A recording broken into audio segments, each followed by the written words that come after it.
All right, AP Lit test takers, this is an intro. I went over this in a Zoom meeting 2 days ago.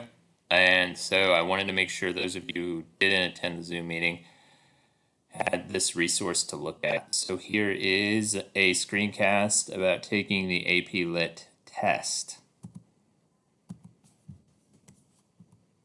Before testing, you need to read widely and formulate literary arguments. That's what we did in class this year. So you read short stories, you read poems, you read novels, you read plays. And so all of those things, your interpretations about all of those things have helped prepare you for what you're about to do. Decide how you want to submit your essay. You have three options. Option one is to upload a document. If you do that, you need to type your essay in Word or Google Docs, and then download. If it's Google Docs, you need to download it as a PDF and then upload it into the portal. The other way with a computer is to copy and paste it. And the final way is for you to take pictures of your handwriting with your phone and upload those pictures.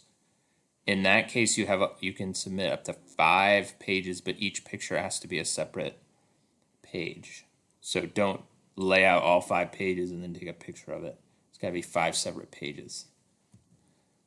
Gather the materials you want with you when you test. So this is an open book, open note, open everything test.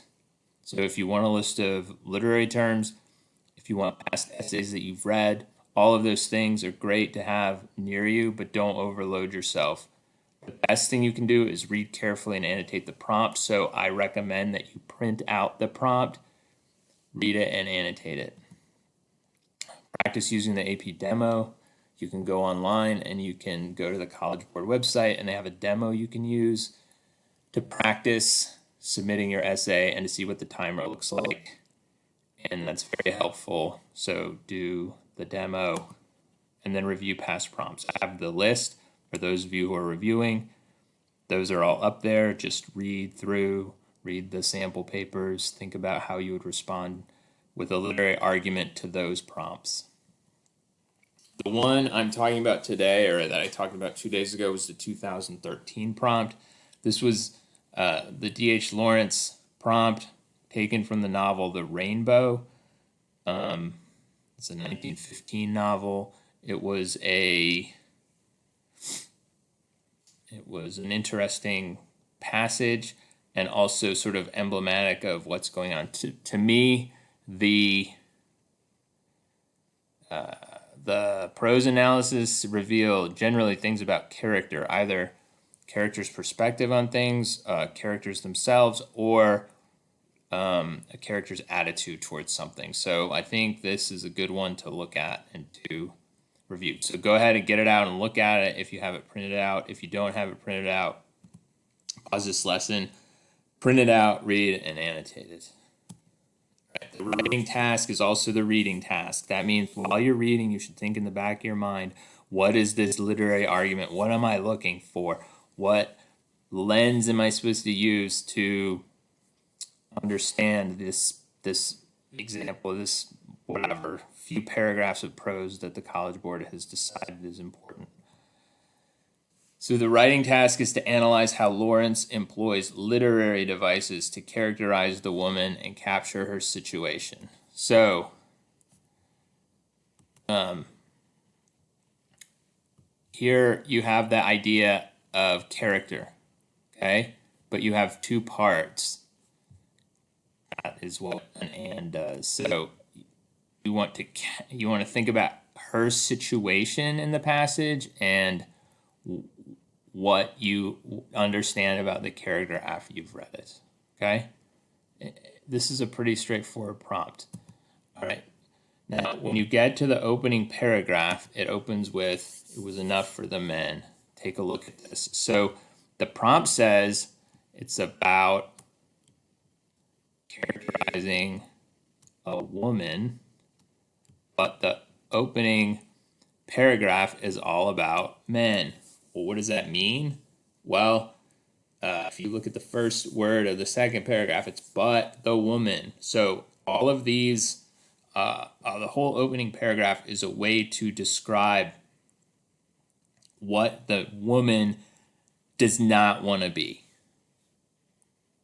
what is not enough for her. So it's enough for the men to grow crops, to raise animals, to nurture the land, right? To bring food to the family.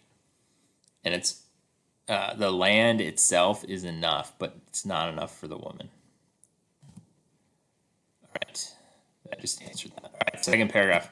Her house faced out from the farm buildings and fields. So remember, the second part of the question asked about situation. Okay. This is connected to setting. So the setting reveals that the woman is caught between two worlds. Behind her, at her back, is essentially the farm. I'll work on that writing. And her, like, essentially a life of toil focused on your hands. So grabbing things, planting things, digging things. You're looking downward at the ground and getting things out of the earth. But her house is facing towards the town, okay? In this case, it's called the village, okay? And there's a church and a hall, and then the world beyond. So she's not satisfied with the life of the men behind her, and she's looking towards the city, towards the village, towards the town, at a distant life that has nothing to do with farming. All right, the fourth paragraph is about the vicar. Okay, a lot of people didn't know what a vicar was when this essay was assigned in 2013.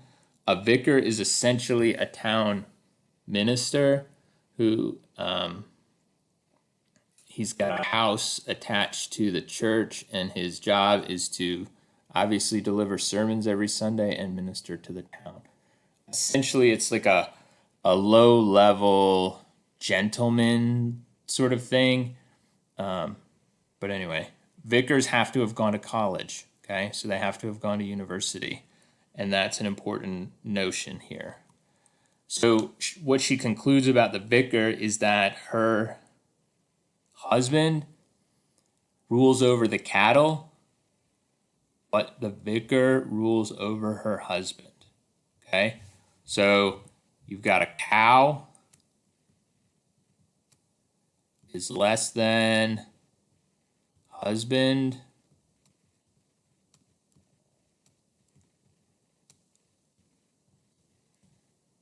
And then you have the vicar.